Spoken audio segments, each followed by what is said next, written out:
Hi everybody, Chris Minardi here at New York Title, here in my office, not sitting on my front porch as always, but we're back in business and I have a special guest. We have the one and only Lisa Carabas, our clearance officer and sometimes closer and everything else under the roof.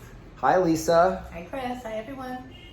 So today I figured we would just sit here with Lisa for a minute and she can tell us some of the things which could help you with your title policies or things like that. So Lisa, wait, first of all, this is totally unscripted. Nobody knows. We don't know what we're talking about. So Lisa doesn't know. I don't even know. Lisa. Yes. Give our clients some advice on maybe something that mistakes that happen or things that we see in the office a lot that they could maybe do or change, or just something that a tip that they can do to help everybody. What can they do? What's a common mistake that attorneys make? Yeah. I don't see anything commonly. I mean, most of the issues that we run into are prior owner issues. So if you're selling, I would say as soon as you get a signed contract or as soon as you're hired by a seller, I would find out if they have a copy of a prior title policy, because sometimes we just can't obtain them, and if there are any issues that we have to clear and we can't get a prior policy in order to get clearance or indemnification from the prior insurer, then it's going to either slow your closing down or bring it to a screeching halt in some cases. It's not often, we can usually work around it, but sometimes it really can hold up a deal significantly. All right, so what Lisa's saying is as soon as you get a memo, you send it over to us and order the title, and then you ask your clients if they have a prior title policy. Maybe you were the attorney and you have it in your files, or maybe the clients have, the paperwork. I don't keep the paperwork.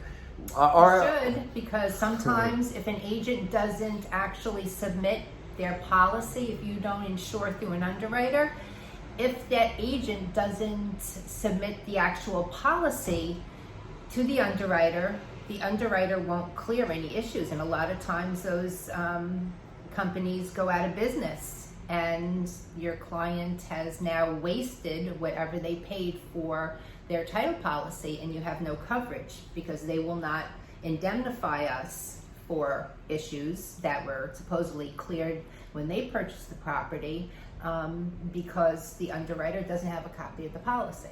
So let's say Abstract XYZ goes out of business, which happens a lot. Mm-hmm. The underwriter is probably still in business. Yes, or somebody has, sucked them up, but sometimes they can't. Even if we know who the underwriter, we found out who that underwriter was, if they can't find at their policy in their title plans, then we don't get clearance. Now, do attorneys normally keep records of these things? Like, let's say someone's going to buy a house and they know that they used XYZ attorney and they don't keep the paperwork. Does the attorney have it? Like, is there another way to get the document other than relying on someone keeping it, like the homeowner keeping the... Either them or their attorney, no. And sometimes you're talking about a purchase that happened 10, 20 years ago. Nobody keeps their old files for that long. So it would behoove everyone to, tell the client certainly to make sure they keep their copy of the policy in a safe place. Do we keep our policies? We keep all of our policies. Ooh, we keep our policies. We remit copies of them faithfully to our underwriters. So if there's ever an issue that you have to clear for something we insured, you can either come to us or go directly to the underwriter on the deal. Do we keep them on email? Or We have them electronically stored. So we'll always have them. So we'll always have them. So New York Title will always have these, which is a great benefit, because if you ever need one of our policies, then we can get it for you. Yes. What a great thing. What Chris said. What I said. Well, this is great. See, you're getting some great advice from Lisa, and it's a change up video from some of my normals. So Lisa, thank you for your time, and The 5 minutes I took with Lisa is probably one less title report you're going to be able to get done today, right? So, I'm sorry. You know who to It's my blame. fault. Have a great day. If you have any questions for me or Lisa, just give us an email. Thanks a lot.